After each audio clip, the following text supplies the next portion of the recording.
I was driving south out of Oregon in a Ford E150 van with about 7 other guys. I was road managing a tour that I had booked to California for the first band I was handling. And we were driving towards Ukiah when all of a sudden the entire van was gripped by an incredible hitching and grabbing sensation, like a and it was really quite disconcerting and terrifying. And as we were approaching Ukiah, I took the opportunity to pull into the mechanics, and he put it up on the lift, and he said, well, bad news, the rear end is rotting out, and it'll take 2 or 3 days for us to replace it. And I said, well, no, this van is going to Palo Alto tonight.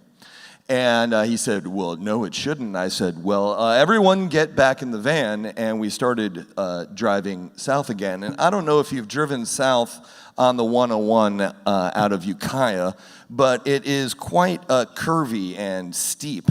And there's about 4 or 5 miles of it, and the entire time I was terrified that that sound might return, but I was elated when we got up to the plateau, and I got the van back up to about 65 miles an hour, and was going through this beautiful straightaway when the noise returned with a vengeance, and it basically went and I was driving 65 miles an hour at the time, and I managed to wrestle the van to the side of the road, and I got it stopped, and I looked at the mirror because I was about to exit onto the highway when I saw flames leaping out of the rear wheel well, and I turned to the members of the band and I screamed, "Fire!"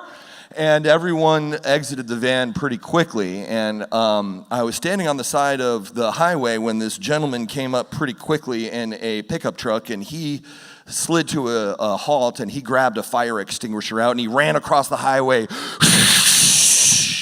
and he put out the fire. And we were standing there relieved, and I was looking back northward towards Ukiah, and I saw smoke coming up from the adjacent field, and the angel in the white truck, he said, that must be where your wheel went when it exited the van. And I stood in disbelief and amazement as he raced in that direction, and over the next few minutes, I watched as the assemblage of fire trucks, fire planes, and a fire helicopter dealt with the field fire, which at this point was 200 feet across and 20 feet tall. And I was really quite nervous because as a young man, I had heard a story of someone who had thrown a cigarette out the window and caused a fire and was presented with the bill. And at that time, I didn't have like field fire money. So when the California Highway Patrolman pulled up, I was more than a little bit nervous, and he came up and he said, well, whose van is it? And my friend Mark said, well, it's my van.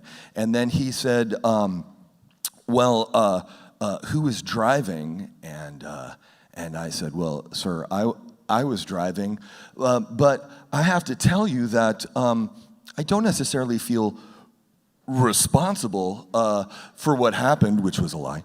And he looked at me in the eye, and he straightened out his trooper hat, and he said, son, it was bound to happen.